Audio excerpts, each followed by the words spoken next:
Nurses അൾസറിന് use ചെയ്യുന്ന ഒരു ഡ്രഗാണ്, പക്ഷെ സൂക്ഷിച്ചില്ലെങ്കിൽ പണി കിട്ടും. ഈ ഒരു ഉദാഹരണം നിങ്ങൾ നോക്കി. ലാൻസോപ്രാസോൾ കഴിഞ്ഞ 1 വർഷമായിട്ട് എടുക്കുന്ന ഒരു പേഷ്യൻ്റ് ആണെന്നിരിക്കട്ടെ. ഒരു നേഴ്സ് എന്നുള്ള നിലയിൽ അസസ്മെൻറ്റിലെ ഏത് ഫൈൻഡിങ്ങിനായിരിക്കും നിങ്ങൾ പ്രയോറിറ്റി ഫോളോ അപ്പ് ചെയ്യുന്നത്? ഈ ചോദ്യത്തിന് നിങ്ങൾ ഉത്തരം പറയണമെങ്കിൽ നിങ്ങൾ നിർബന്ധമായിട്ട് അറിഞ്ഞിരിക്കേണ്ട ഒരു ടോപ്പിക്കാണ് പ്രോട്ടോൺ പമ്പ് ഇൻഹിബിറ്റേഴ്സ് എന്ന് പറയുന്നത്. എന്താണ് പ്രോട്ടോൺ പമ്പ് ഇൻഹിബിറ്റേഴ്സ് എന്ന് പറയുന്നത്?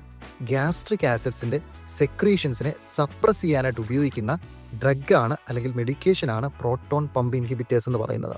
പൊതുവെ ഇത് അൾസർ ട്രീറ്റ് ചെയ്യാനും അല്ലെങ്കിൽ ഇറോസീവ് ഈസോഫാജൈറ്റിസ് ട്രീറ്റ് ചെയ്യാനും അല്ലെങ്കിൽ പത്തോളജിക്കലായിട്ടുള്ള ഹൈപ്പർ സെക്രട്ടറി കണ്ടീഷൻസ് ട്രീറ്റ് ചെയ്യാനുമാണ് യൂസ് ചെയ്യുന്നത്. ഇതിൻ്റെ കോമൺ ആയിട്ടുള്ള ഉദാഹരണങ്ങൾ എന്ന് പറയുന്നത് ലാൻസോപ്രാസോൾ അല്ലെങ്കിൽ ഒമിപ്രാസോൾ അല്ലെങ്കിൽ റാബിപ്രാസോൾ ഒക്കെയാണ് ഇതിൻ്റെ കോമൺ ആയിട്ടുള്ള എക്സാമ്പിൾസ് എന്ന് പറയുന്നത്. എന്നാൽ ഇതിന് സൈഡ് എഫക്ട്സും ഉണ്ട് കേട്ടോ. ഹെഡ് ഏക്ക്, നോസിയ, ഡയറിയ, അബ്ഡോമിനൽ പെയിന്, ഇതൊക്കെയാണ് ഇതിൻ്റെ സൈഡ് എഫക്ട്സും.